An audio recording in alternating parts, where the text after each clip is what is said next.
அனைவருக்கும் வணக்கம். சற்று கிடைத்த முக்கிய அறிவிப்பின்படி தமிழகத்தில் மகளிர் உரிமை தொகை புதிய மாற்றங்கள் தற்போது துணை முதலமைச்சர் மு.க.ஸ்டாலின் அவர்கள் அறிவிக்கப்பட்டனர். அதன்படி என்ன புதிய மாற்றங்கள், என்ன மகிழ்ச்சி தரும் செய்திகள் எல்லாமே இப்போ நம்ம பிரீஃபாக பார்க்கலாம். மறக்காம ஸ்கிப் பண்ணாம பாருங்க. உங்களுக்கு மகளிர் உரிமை தொகை பற்றி பல்வேறு முக்கிய அறிவிப்புகள் உடனுக்குடன் துல்லியமாக தெரிந்து கொள்ள நம்மளோட சேனலை கீழே இருக்கிறதுக்கு பட்டனை கிளிக் பண்ணி சப்ஸ்கிரைப் பண்ணிக்கோங்க. பார்த்துட்டு பெல் பட்டனை கிளிக் பண்ணிக்கோங்க. இந்த வீடியோ உங்களுக்கு பிடிச்சிருந்தால் லைக் பண்ணுங்க. இப்போ வாங்க வீடியோக்குள் போகலாம். தமிழகத்தில் கலைஞர் மகளிர் உரிமை தொகை திட்டத்தின் கீழ் மகளிருக்கு தகுதியான மகளிருக்கு ரூபாய் 1000 வழங்கப்பட்டு வராங்க.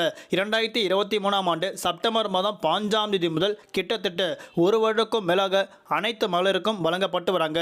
இதன் அடிப்படையில் குறிப்பிட்ட நபர்களுக்கு தற்போது முக்கிய மாற்றங்களுடன் அறிவிக்கப்பட்டாங்க.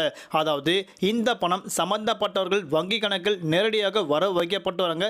இந்த திட்டத்தில் விடுபட்டவர்களுக்கு கடந்த ஜனவரி மாதம் மீண்டும் விண்ணப்பிக்க படிமம் ஒன்று அனுப்பப்பட்டாங்க.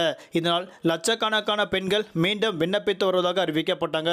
குறிப்பாக மீண்டும் விண்ணப்பித்த நபர்கள் எப்போது பணம் பெற முடியும் துணை முதலமைச்சர் அவர்கள் தற்போது முக்கிய அறிவிப்பு அறிவிக்கப்பட்டனர். நேற்று முன்தினம் சென்னை மயிலாப்பூரில் ஒரு நிகழ்ச்சி ஒன்று நடைபெற்றது.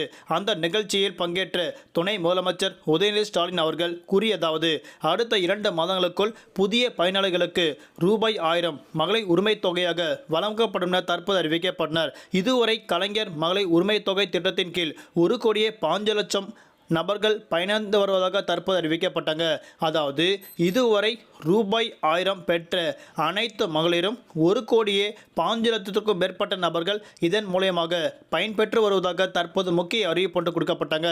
இதன் அடிப்படையில் புதிய நபர்கள், அதாவது புதிதாக விண்ணப்பித்த நபர்கள் அடுத்து வரக்கூடிய 2 மாதங்களில் ரூபாய் 1000 பெற தகுதியான நபர்கள் கண்டிப்பாக அவர்கள் வங்கி கணக்கில் நேரடியாக வர வைக்கப்படும். தற்போது துணை முதலமைச்சர் அவர்கள் உதயநிதி ஸ்டாலின் முக்கிய அறிவிப்பு கொடுக்கப்பட்டாங்க.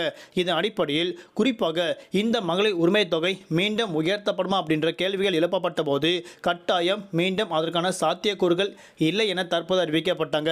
இந்த மகளிர் உரிமை தொகை அனைவருக்கும் கொண்டு சேர்க்கப்படும். தற்போது மகிழ்ச்சி தரும் அறிவிப்புகள் கொடுக்கப்பட்டனர். மீண்டும் அடுத்த சந்திப்போம். நன்றி, வணக்கம்.